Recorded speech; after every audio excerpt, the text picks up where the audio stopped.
Hello, welcome back to Gopi Amma. So happy morning அது சொல்லணும். Saturday.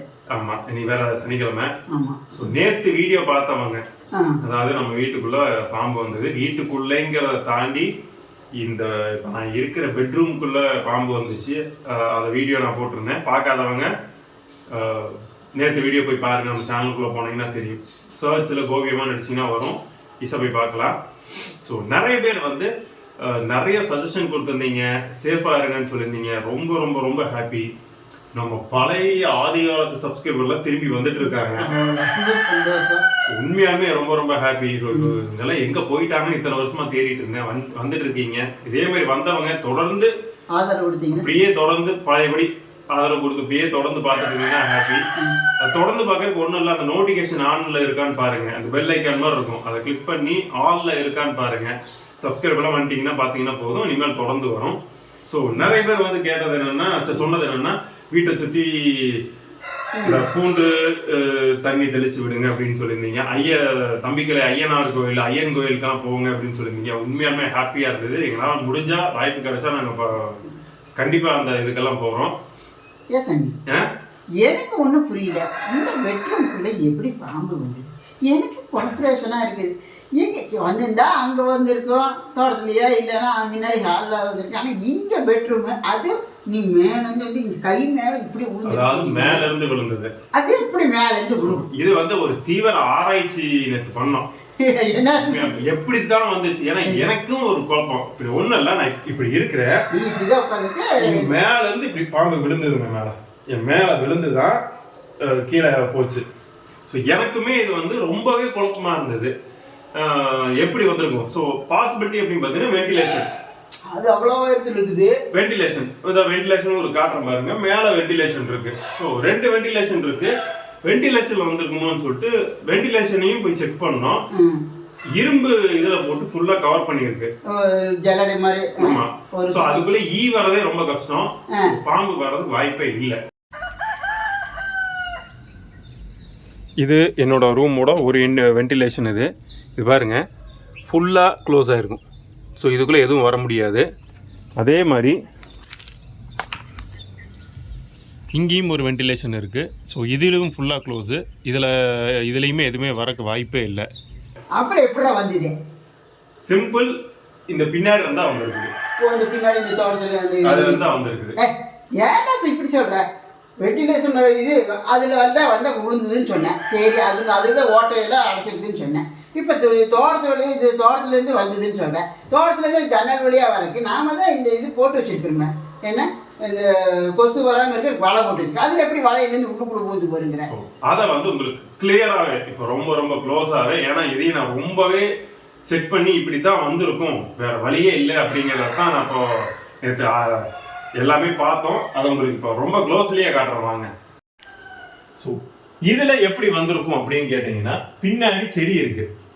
So நேற்று வந்த பாம்பு வந்து ஒருத்தர் மட்டும் ரொம்ப கரெக்டாக கெஸ் பண்ணியிருந்தாங்க. அது வந்து மரம் ஏறுற பாம்பு, வில்லனையோ சம்மோராது பேர்லாம், ஏன்னா பாம்பு வகைகள் நிறையா இருக்கு. ஸோ அது மரம் ஏறுற பாம்பு தான். பின் வழியாக வந்து இங்கே செடி நிறையா இருக்குது. ஸோ இது வழியாக வந்து இந்த ஜன்னல் கம்பி வழியாக ஏறி இருக்கு. உனக்கு ஒரு டவுட் வருமே, ஆமா, ஜன்னல் கம்பியா வந்தது கரெக்டா, எப்படி மேல வந்துச்சு அப்படின்னு கேக்குறீங்க. ஆமா. சோ இந்த நெட்ல இந்த இடத்துல ஒரு ஓட்டை இருக்கு பாருங்க, நான் காட்டுறேன்.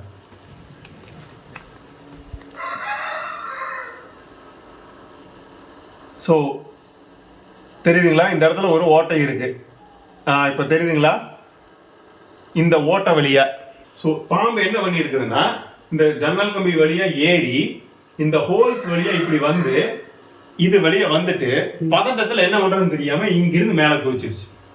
ஓ, அப்படிதான் வந்ததா? அப்படித்தான் என் மேல அது வந்து பாம்பு விழுந்தது. சரி, பின்னாடி தோட்டத்துக்கு பின்னாடி ஒரு சின்ன இடம் தான், இதுக்குள்ள எப்படி பாம்பு வந்திருக்கும்? இன்னும் இதெல்லாம் வந்து வாங்க வெளியவே உங்களுக்கு எந்தெந்த வழியில பாம்பு வந்துச்சு அப்படிங்கிறத இன்னும் கிளியரா காட்டுறேன். ஸோ இது வந்து வீட்டுக்கு பின்னாடி இருக்கிற இடங்க. இங்க இருக்கிற செடி அதில் தான் வந்து இந்த ஜன்னல் வழியாக பாம்பு வந்து ஏறி இருக்குது. நாங்கள் இருக்கிற இடம் அப்படின்னு பார்த்தீங்கன்னா சுற்றி தோட்டங்க, ஃபுல்லாக தோட்டம். ஸோ பாம்பு எப்படி வந்திருக்கும், எந்த வழியாக வந்திருக்கும் அப்படிங்கிறத ரொம்ப ரொம்ப உங்களுக்கு நீங்கள் பார்த்தீங்கன்னா புரிஞ்சிடும். நான் வந்து எக்ஸ்பிளைன் கூட பண்ண தேவையில்லை, ஏன்னா அப்படி தான் இருக்குது. எந்த வழியாக வந்திருக்குங்கிறத உங்களுக்கு காட்டுறேன் வாங்க. ஸோ இது வீட்டு பக்கத்தில் பார்த்தீங்கன்னா காலி இடம். இங்கே பார்த்தீங்கன்னா நிறைய முள்ளு செடிகள்லாம் ஃபுல்லாக இருக்குது. அதில் வந்து இங்கே இருக்கிற முள்ளு செடி தாங்க இப்போ தெரியுதுங்களா. ஸோ இந்த மரம் ஏறுற பாம்பு இந்த செடி கொடி வழியாக, இந்த முள்ளு மரம் இது வழியாக தான் ஏறி இந்த காம்பவுண்டில் ஈஸியாக அந்த செடி வழியாக வந்து உள்ளே வரும். ஏன்னா காம்பவுண்டு ஏறுறது ரொம்ப சிரமம். இது காம்பவுண்டு பார்த்திங்கன்னா கிட்டத்தட்ட ஒரு 6 அடியாக இருக்குன்னு நினைக்கிறேன், இல்லை அதுக்கு மேலே கூட இருக்கலாம். அது ஏற இதில் காம்பவுண்டில் ஏறக்கு ரொம்ப ரொம்ப வாய்ப்புகள் கம்மி. அதனால் இந்த மரத்து மூலம் தான் ஏறி இருக்கும். ஸோ இது வெட்டுறதெல்லாம் ரொம்ப ரொம்ப சிரமமான வேலைங்க. இதுக்கெல்லாம் ஏமா அது கஷ்டம். நம்ம உள்ளே இருக்குது, நானும் ஒடிச்சு பார்க்குறேன். இல்லை அது நம்மளால இது பண்ண முடியாது. பார்க்கலாம், களைக்கொல்லி ஏதாவது இருந்துச்சுன்னா அது வாங்கி எப்படி தெளிக்கிறதுன்னு தெரியல, அது பண்ணிக்கலாம். ஏதாங்க ஏமா நாம் இந்த வீட்டுக்கு வந்து 7 மாதம் ஆச்சு. 7 மாதம் நாளையா ஆச்சாமா? சரி, இத்தனை நாள் இல்லாமல் இப்போ மட்டும் திடீர்னு எப்படி பாம்பு பாரு. அது முக்கியமான ரீசன் என்ன அப்படின்னா, நம்ம வீட்டுக்கு பின்னாடி வந்து நிறைய ஒரு புதர் மாதிரி இருக்கு. ஆமாம். இது என்ன பண்ணியிருக்காங்க, பின்னாடி இருக்கிற தோட்டம் உங்களுக்கு அதை காட்டுறேன். தோட்டம் வந்து அவங்க எக்ஸ்டெண்ட் பண்ணுறேன் அப்படின்ட்டு நிறைய அந்த சைடு இருக்க இடத்தெல்லாம் கொஞ்சம் ஒதுக்கி விட்டு புதரா அந்த இடத்துல இன்னும் நல்லா ஓரத்தில் புதர் பண்ணி விட்டாங்க. ஸோ நம்ம செவுத்தை ஒட்டி வந்து நிறைய மரங்கள்லாம் செடிகள்லாம் இருக்குது, உங்களுக்கு அதையும் காட்டுறேன். பாம்புகளுக்கு வந்து ஈஸியாக இது வந்து ஏதோ ஒரு ஓரத்தில் இருந்த பாம்பை நம்ம வந்து தள்ளி விட்டு நீட் பண்ணி ஏறுறதுக்கு மாதிரி ஆயிடுச்சு. செவுத்து ஒட்டி இருக்குது, அதனால் ஏறி வரக்கு அதிகமான வாய்ப்புகள் இருக்குது. ஸோ இங்கே இதுதான் பாருங்கள், இந்த தோட்டம் தான். இவங்க வந்து இந்த சைடெல்லாம் கொஞ்சம் எக்ஸ்டெண்ட் பண்ணி விட்டாங்க, ஓரத்தில் இருக்கிற எல்லாத்தையும் கொஞ்சம் க்ளீன் பண்ணி. இப்போ அதனால் என்ன ஆயிடுச்சுன்னா, நிறைய செடி கொடிகள் வந்து நம்ம வீட்டை ஒட்டி காம்பவுண்டை ஒட்டியே பாருங்கள், காம்பவுண்டை ஒட்டியே நிறைய வந்துருச்சு. இன்னும் அந்த பக்கம் இன்னும் இருக்குது. ஸோ இதுதான் வந்து இப்போ பாம்பு வர்றதுக்கு உண்டான பாசிபிலிட்டிஸ் எல்லாமே. ஸோ இதெல்லாம் இந்த இப்போ நம்ம இந்த தோட்டத்தில் இருக்கிறதெல்லாம் கொஞ்சம் செடியெல்லாம் அந்த களைக்கொல்லி போட்டு கொஞ்சம் இது பண்ணால் தான், காய விட்டு இது பண்ணால் தான் பாம்புகள் வர்றது குறையும்.